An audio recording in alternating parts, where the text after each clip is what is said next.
The book of Zechariah chapter 14. Behold, the day of the Lord cometh, and thy spoil shall be divided in the midst of thee. For I will gather all nations against Jerusalem to battle, and the city shall be taken, and the houses rifled, and the women ravished, and half of the city shall go forth into captivity, and the residue of the people shall not be cut off from the city. Then shall the Lord go forth, and fight against those nations, as when he fought in the day of battle. And his feet shall stand in that day upon the Mount of Olives, which is before Jerusalem on the east, and the Mount of Olives shall cleave in the midst thereof toward the east and toward the west, and there shall be a very great valley, and half of the mountain shall remove toward the north, and half of it toward the south. And ye shall flee to the valley of the mountains, for the valley of the mountains shall reach unto Azael, yea, ye shall flee, like as ye fled from before the earthquake in the days of Uzziah king of Judah, and the Lord my God shall come, and all the saints with thee.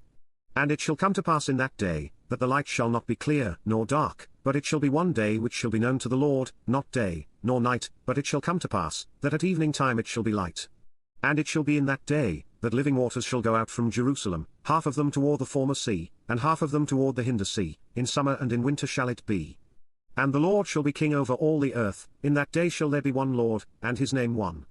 All the land shall be turned as a plain from Geba to Rimmon south of Jerusalem, and it shall be lifted up, and inhabited in her place, from Benjamin's gate unto the place of the first gate, unto the corner gate, and from the tower of Hananeel unto the king's winepresses. And men shall dwell in it, and there shall be no more utter destruction, but Jerusalem shall be safely inhabited. And this shall be the plague wherewith the Lord will smite all the people that have fought against Jerusalem, their flesh shall consume away while they stand upon their feet, and their eyes shall consume away in their holes, and their tongue shall consume away in their mouth. And it shall come to pass in that day, that a great tumult from the Lord shall be among them, and they shall lay hold every one on the hand of his neighbor, and his hand shall rise up against the hand of his neighbor. And Judah also shall fight at Jerusalem, and the wealth of all the heathen round about shall be gathered together, gold, and silver, and apparel, in great abundance. And so shall be the plague of the horse, of the mule, of the camel, and of the ass, and of all the beasts that shall be in these tents, as this plague.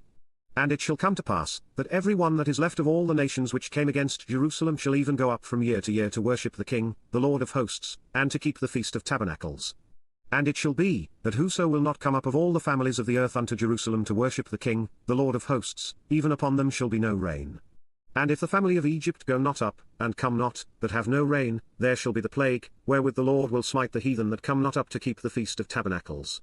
This shall be the punishment of Egypt, and the punishment of all nations that come not up to keep the Feast of Tabernacles.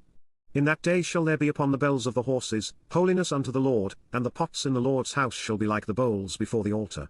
Yea, every pot in Jerusalem and in Judah shall be holiness unto the Lord of hosts, and all they that sacrifice shall come and take of them, and seethe therein, and in that day there shall be no more the Canaanite in the house of the Lord of hosts.